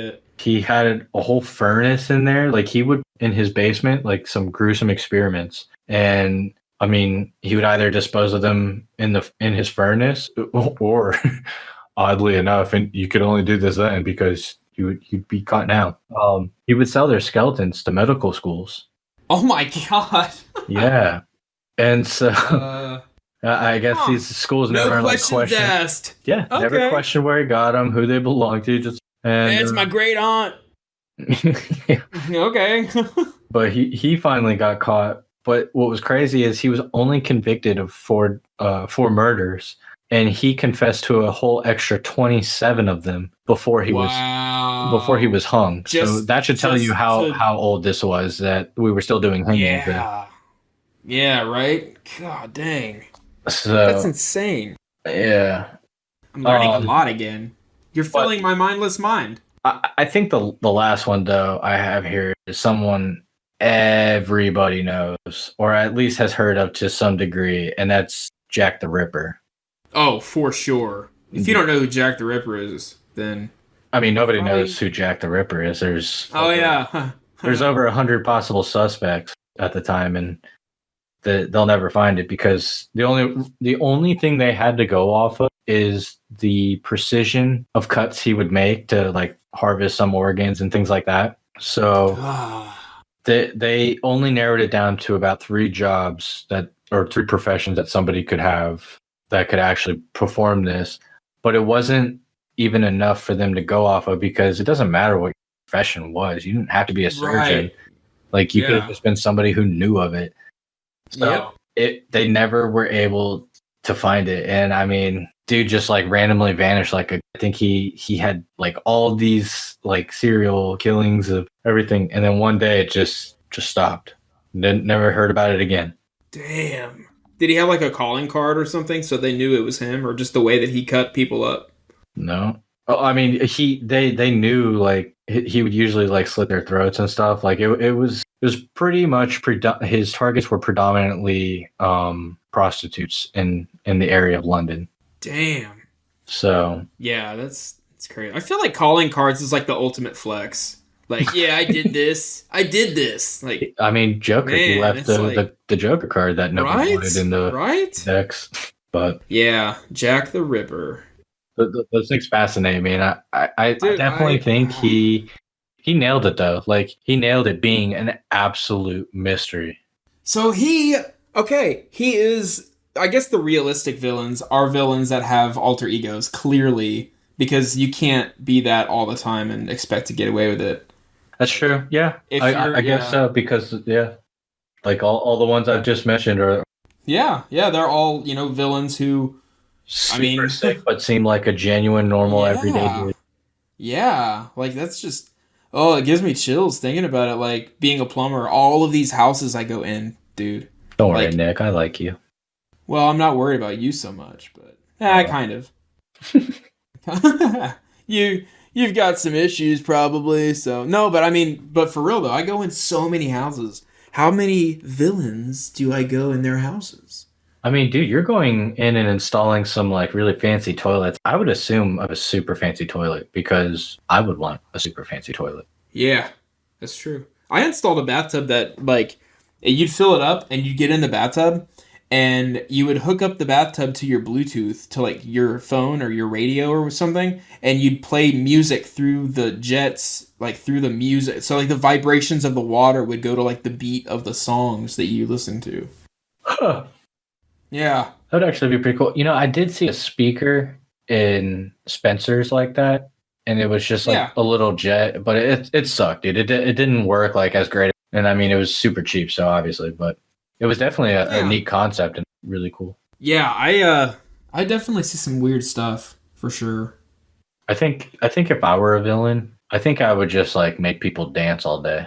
Like if I had the ability, I would just make them dance until they died or something. Yeah, that reminds me of there's an episode of Buffy where they do that. Really? They have to like there's an episode of Buffy the Vampire Slayer where they like it's the entire show is like a musical episode, but it's pretty funny. But it's some people it like makes them dance and dance and dance and dance until they like die. That's funny. Yeah, it's pretty crazy. Yeah, that's funny. People dying. I'm gonna have to look that. Oh, well, whatever, you know. Yeah, whatever. It's Halloween, you know. It's a time where we cherish moments like these. Jumping out and scaring children. Absolutely. That is a good one. That is a good do jumping out and like scaring kids. I never did that a lot during Halloween, but oh man, I knew about it. I remember one time I kind of like dressed up as a scarecrow and I had like a little guitar and I just like I laid by the door. So oh, nice. Like I just looked at it like I looked like a stuffed object or whatever. Yeah. And so, you know, kids would come up to the door wanting candy and jump out and like just come to life and scare the crap out of them. It was the best, dude. And I had a parent like get mad at me. I was like, bro. Oh, come on. I was like, get out of here. I was like, it's Halloween. Yeah, don't take your kid outside then. Like if you want to like, shelter. It's not like you're like walking around Target doing that shit around the aisles. Yeah, like I couldn't fathom. I really could care less about your kid at the. Yeah, like you're fine. It's what do you expect? It's Halloween. Come on. Yeah, and that's are gonna get scary. Kids, but like if you're a parent and like you're gonna yell at somebody for something, don't take your kids out trick or treating because nobody's gonna care. No, that's just ridiculous. It's like Christmas. What? You got me something? That's so weird. Why would you do that? Yeah, right? Yeah. Sorry? Yeah. I wanted to talk about something else. It kind of makes sense of what we were just talking about because these villains are like acting one way or they're acting good or whatever, but they're actually like pretty evil and screwed up. But like villains that weren't always bad. Like obviously these guys were probably always pretty like tweaked and always bad. But like villains that started off good and then turned bad. And one that came to my mind was Darth Vader. Like we all know like he started out as like Anakin and he was like a little kid and I mean he always had the potential to be bad, obviously. But, and I mean, if y'all watch the movies, I'm sure a lot of you do, but there's one instance in the movie where I'm like, okay, if it turned out a different way, like whenever he wanted to be like a Jedi Master and they said like, no, I feel like if they would have let him, he would have stayed good. Yeah, instead of killing all the younglings. yeah, that was, when you asked though, I started thinking to myself, I don't think it started out good, but then also in another sense, I think essentially everyone starts out good. I don't think anyone's born evil. That's true. I mean, to see that transition, though... Yeah, there's usually something that makes them become them in the way they are. Like Joker. That's true. Let's put a smile on that face. He seems like he would be one that would... You're like, as a little kid or like a baby, you're like, he's gonna be evil. There's something about him. I mean, maybe. But, I mean... We all started out innocent. That's true. Yeah. It all started when he stole that toy at the age of 2. I knew he was gonna be bad. Dude, he's saying that reminded me of the time like somebody. I got really pissed when I was in elementary school. I got my like 96 crayons with the built-in sharpener, and this kid took it from me. No, that's like straight up 90s crime. You can't do that. Dude, right? Just stole it. When you get the crayon, the 96 count with the built-in sharpener, you're like, that's luxury. You were like top king of the class automatically. Yes.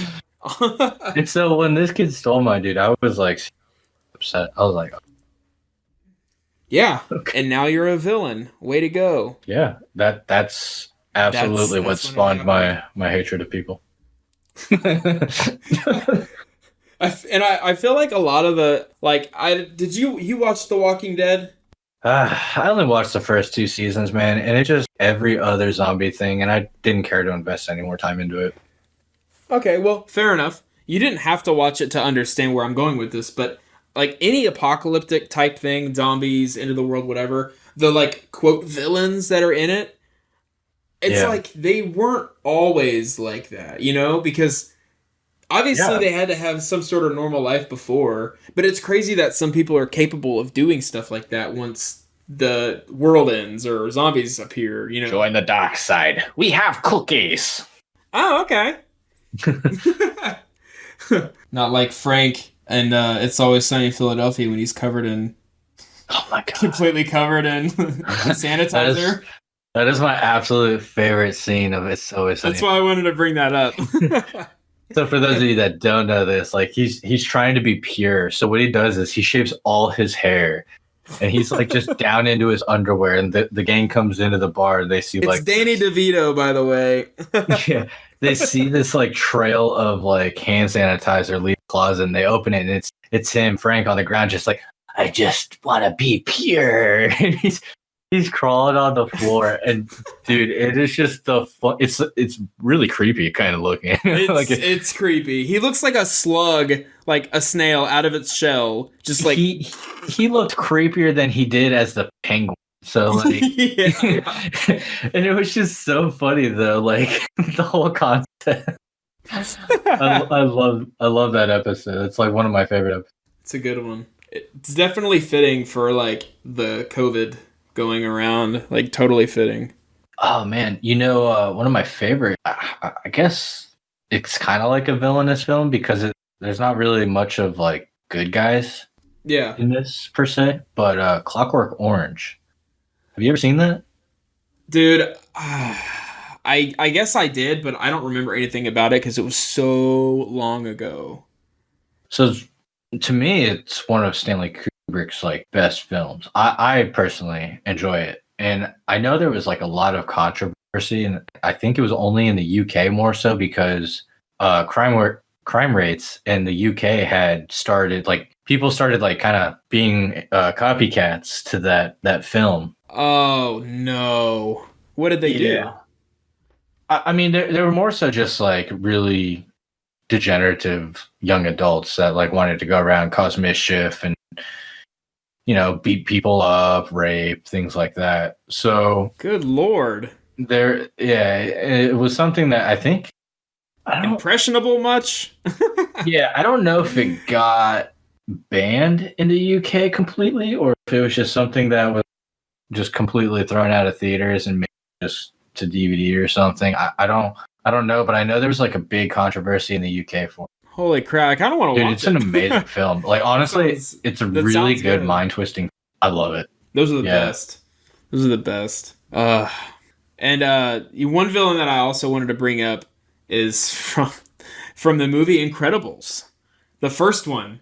Because the villain was Syndrome, the little kid that was like the biggest admirer of Mr. Incredible, and he's like meets Mr. Incredible, and Mr. Incredible's a total dick to him, and then he like grows up, and that small interaction completely shaped his entire life and made him a villain. And it's crazy because where are that kid's parents? Like when he's like growing up and being this like terrible. So I don't know. It's been a while since I've. So correct me if I'm wrong. I thought I know Mr. Incredible kind of like did ignore him, and that was one thing that sparked him. But I thought one of the crimes that he was stopping was his parents or something. Like his parents got hurt. What? I don't know. That's what I thought. I mean, I could be totally wrong. He was in like a hurry, he was in like a hurry to get somewhere, and this kid is like I'm so excited I get to meet you. Like he's like wearing Incredible like merch and stuff, and he's like, this is so great. And he's like, oh, okay, kid, I gotta go. And he's like, no. And he's like, go home. Like he yells at the kid and like drives off, and the kid is just like just looks so defeated and I'm gonna have to watch it again. I could have sworn, I don't know. Maybe, but yeah, if his parents aren't, if that's not what happened, and his parents aren't around, I mean, for sure, that's definitely a legitimate question. Where the hell is his kid's parent? Yeah. Yeah.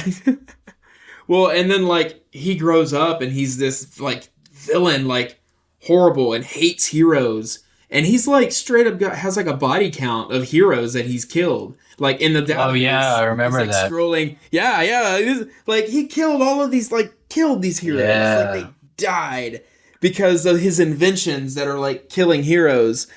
And it's like, dude, if you were like just cool with that kid, just like for just a little bit, like all of these people would be alive. That's crazy. Yeah, you know what? I know. What's even funnier is like watching it. Like you don't really think of like, oh yeah, he's killed a lot of heroes. Wow, that's like, oh man, that sucks. Yeah, I know. It's insane. It's definitely. I feel like death has definitely become something that is just like so common. It doesn't really phase us until it hits close to home. That's true. I mean, like no true words have ever been. I don't know, like the more appropriate term to say. Like we've just become kind of numb to it. Well, I mean, it's a constant. It's always looming, you know. Yeah, it's definitely an inevitable thing that's going to happen to everyone. I mean, dude, I'm going to live forever or die trying. So for me, it's a win. I don't give a shit. I'll probably live forever. I'll invent something. I have that brain that invents stuff. I'm just more so looking forward to Neuralink. I'll upload save my save. Oh yeah. That'll be great. I don't care if I'm like some robot on wheels rolling my daughter down the aisle to hand her off. Like I'd much rather just like have the mental capacity to know and be there. Oh, Daddy's a remote control car. Yeah, hell yeah. That's fine. That's fine with me. Yeah, I mean, as long as I can communicate, and it's like it's my thoughts, my memories, my persona. I mean, it's not going to be me per se, but I think in a sense it will be. I don't know. It's a touchy subject for many people, but that's definitely something for AI episode we want to get into. Yeah, it's a definite controversial thing because then it's like living forever and going against nature and all that. But it's like, yeah, but I mean, they're gonna make a sequel to that movie I really like. Yeah, I'm getting absolutely. old.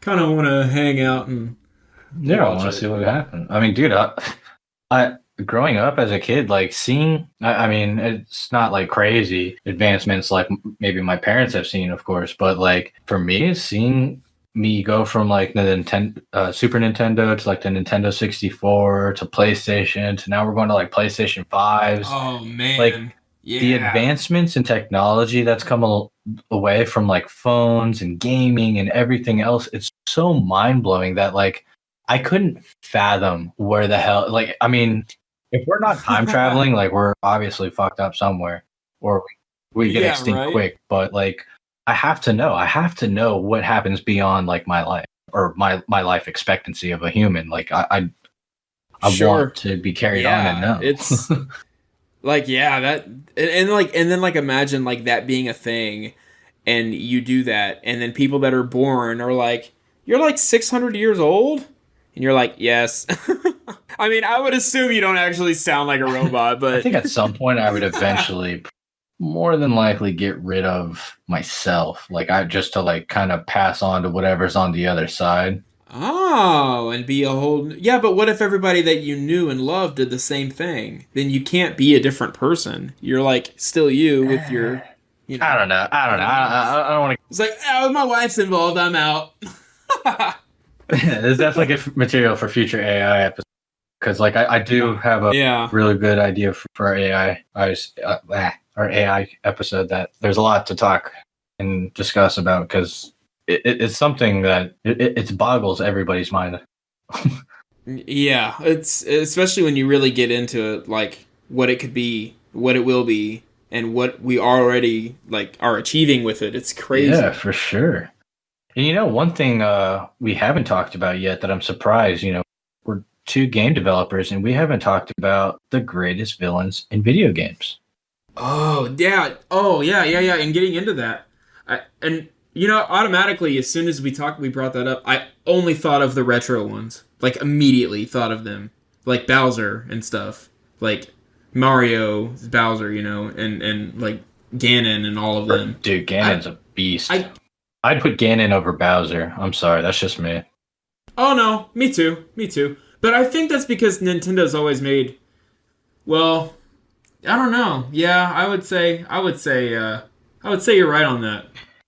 I mean, for me, I liked a lot of the villains that came out of Final Fantasy.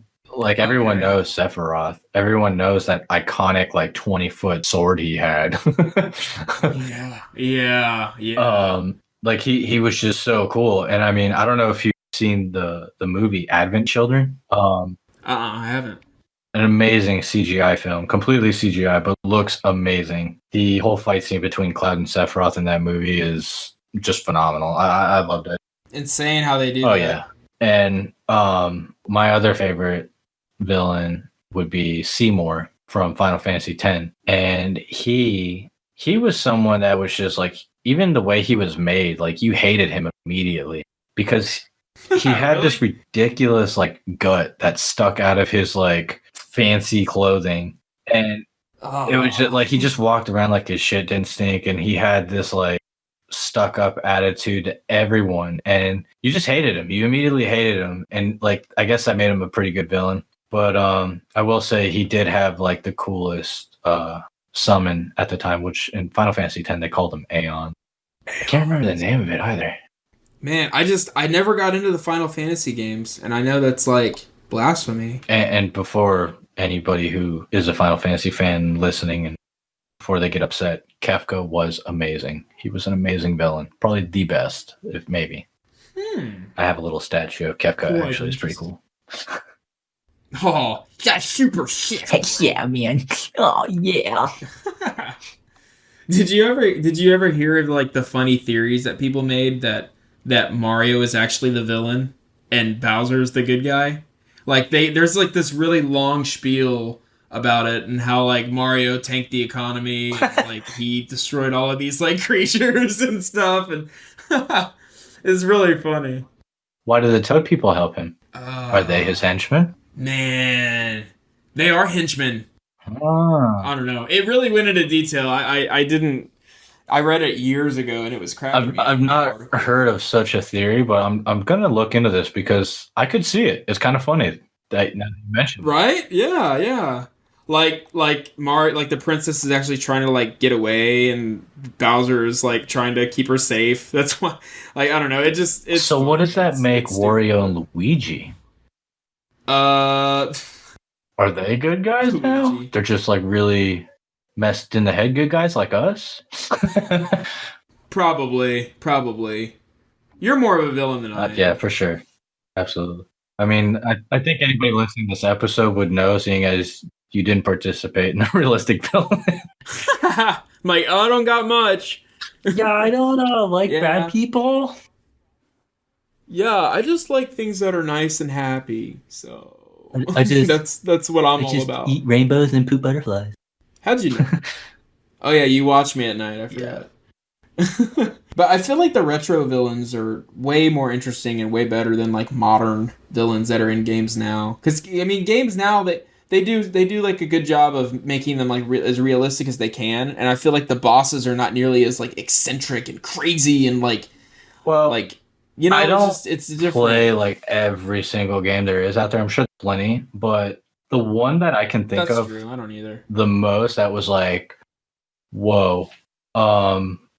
Off the top of my head, that was most recent was the Far Cry. I think it was 3. Yeah, Far Cry games are good. They've got good villains. It was I think his name was Voss or Vase Montego or something. Yeah. I could never pronounce his name, but he was somebody that was like, when I first came across, holy shit, this guy's crazy. Yeah. Like, what? What? Yeah. I was like, I'm not gonna beat this guy. This guy is he was a good villain. Mm-hmm. Yeah. Super twisted. The way he just like messed with you, like he wanted you there to torture you. He wanted to get inside your head and under your skin. Like, it was crazy. I was like, oh, this guy. Best villains, like the ones that really make you like either like feel actual emotion. You know, the one that is like really good, in my opinion, and he doesn't talk. I don't think there's much of a backstory to him. If there is, I have no idea what it. But Pyramid Head. Yeah, he's creepy, and I didn't even play this Resident Evil, isn't it? No, No, what is it? Silent Hill. That's it. I always get them confused, and I don't know why. But yeah, I never played the Silent Hill games, but I knew him. What? Yeah. Look, man. All right, I'll give you crap about it another. Okay, fair enough. But did you at least see the movie? No, I didn't. All right, no, I'm gonna give you crap this episode. No! So you really need to get on it. I've lived the sheltered life. I will say, Pyramid Head was probably one of the most badass villains in sense of like when he gets a hold of you, there's no questions, there's no talk. Yeah, you're done.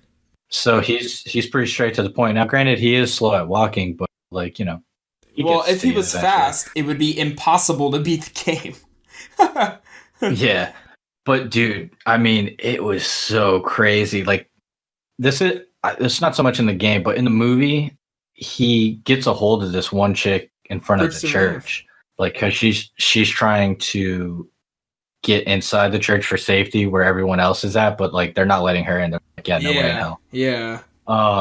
So he manages to get a hold of her, and he straight up just picks her up, takes her clothes off in one swoop, and then grabs her like stomach or like kind of chest area and rips all the skin, like the whole flesh of her body off of her whole body. God. Rips the skin off, like completely removes it in one pull. And it was just one of those scenes that was like, what? That's gonna stick with me. I will remember that. Oh yeah, dude. And I mean, as a kid, when I played the Silent Hill games, Pyramid Head always kind of freaked me out. Like he was just like that eerie character that's like, oh, that's a dumb looking character, but like, oh god, what the hell? Run! And it was, dude, when I saw that scene, it just like blew my mind. I was like, love him. God dang. Yeah, I actually did see that scene on YouTube. I don't remember why. I was like I was watching stuff about like games and like creepy characters, and that was one. It was one on there. So yeah, I definitely saw that. No, I bet it was probably one of the most controversial, not like controversial scenes, but like one of those scenes that like everyone in the horror scene talked about. Like, whoa, did you guys see what they pulled off? No kidding. No kidding. That's I played. I've seen some gruesome movies and all, but that one, like, I was like, whoa, that's really cool. I mean, yeah, kudos, guys. You're demented. I played that game that everybody was talking about a while. I guess a little over a month ago. The Ghost of Tsushima game, the samurai game where you're like a samurai warrior. Really fun. But the villain in that is like he's a Mongolian general that's invading Japan. So you play as a Japanese samurai in like an open world, and it's a really fun game. But he is like, I guess the reason why I think he's a good villain is a lot of the good villains in movies or games nowadays, they make them very cinematic. They do something that you would see in a movie that's like, whoa. Like, for instance, in the beginning of the game, when the Mongolian horde like arrives at the beach of the island that you're defending, the samurai army goes out there, and what they do is they try to like fight honorably, you know, like, so the best soldier of the samurai army goes and rides his horse to meet the army and says like, your best warrior fights me now, and the agreement is if I die, you know, you can attack, and if you die, you need to leave, and whatever. And the general like walks up to the front of the army, and he's looking at this samurai warrior who's standing there ready to fight for like honor and stuff, and he turns around and he grabs a bowl and like throws it's like water is in the bowl, and he like throws it over there, and the water gets all over the soldier. Well, it's not water, it's oil, and he grabs a torch and just throws it and just lights the soldier up, dude. Doesn't even say a word. and he's like on fire, flailing around, and then he cuts his head off with like one swipe of his sword, and you're like, this guy's an asshole. That's awesome. But that's like, yeah, like in a movie you would see that, and that's what they do, and so it's like, that was I'm like, telling you, man, games are coming a long way. yeah, oh, they really are. I think They really are. the only other villain I could think of is. Oh, we could think of more if we really, really wanted Well, to. yeah, but like out of the ones that I really liked in gaming, aside from Dracula from Castlevania, because I mean, obviously that's somebody that just deserves a Dracula. shout out regardless. But Yeah, for sure. I think my one favorite villain in terms of like they weren't really villainous, they were just it was funny. Like they were a villain you liked. It was GLaDOS from Portal. I never played that one, man. Wow. Okay, so we're gonna just go ahead and cancel this podcast because I don't want to do anymore. We're not clicking anymore. Just don't feel it. Yeah, no, GLaDOS. Well, first off, Portal's an amazing game. It's a great puzzle game. I don't like puzzle games. But don't like it. Well, too mindless. Nah, dude. I'm too mindless. You'll love it. It's a great one. But no, I won't. GLaDOS is hilarious because basically it's like a little AI robot that just makes fun of you. Like you're basically her prisoner, and that's cool. You're like kind of trying to go through all these obstacles and find your way out, and like she's just doing these experiments on you and how long it takes you to figure it out and things like that. And there's more to the story, but it's the things that GLaDOS will say to you as you go throughout the game. It's just really, really clever, and it makes really makes it funny. Yeah, I mean, to me, that would make the game like it's almost fun to lose a little bit because you get to hear snippets of that crap. The game is like you're going to lose. There's just no doubt about it. Yeah. But I mean, that it's a very, very well done game. And Portal 2 was amazing. That was actually one of the very, very few games that I've actually gone to midnight releases for. Oh wow. Yeah. I just puzzle games, man. But it's not like a puzzle game in that sense. Like it's fun, dude. It's a first person, so like all you're doing is setting up. I've seen gameplay of it. Yeah, it's fun, man. You got to do it. You got to try it. We'll see. I'm not trying to skate until that means no. Wait, what? Well, we're gonna wrap it up because we are going pretty long. Mindless gang or die. Do. Yeah, that's true. Yeah. But next week, we aren't sure exactly where we do have some episodes planned for the rest of the month. But we're not exactly sure which one we're going to go with next. So it'll be a little bit of a surprise. Oh, yeah. Yeah. So really hope you guys connect with us online and talk to us. And we can we'll announce what we're going to have the next episode about. And then you guys can give us your feedback. And we can try to run some stuff through with you guys too. And we'll see how it goes. For sure. And I just want to add, be sure to subscribe, follow us, and also if you have Twitter, use your hashtag MMSNightmare so you guys can submit to us your little nightmare stories. If you want to do it via Twitter and just tell the story there and we can tell it for you, or if you want to send us an email at mindlessmorningshow@gmail.com, you can send us an audio snippet or your story there if you don't want it public out on Twitter and just remain anonymous. That's fine. We can do it anyway, but we would definitely appreciate your guys' input and feedback for that. And yeah, we hope you enjoyed our spooky episode. I know. I got so scared. You're talking about the murderers. It kind of was like, this is creepy. Yeah, so hopefully you guys follow us and send us some of your best nightmares because we're only so cool. You guys can add to it. Absolutely. All right. Night.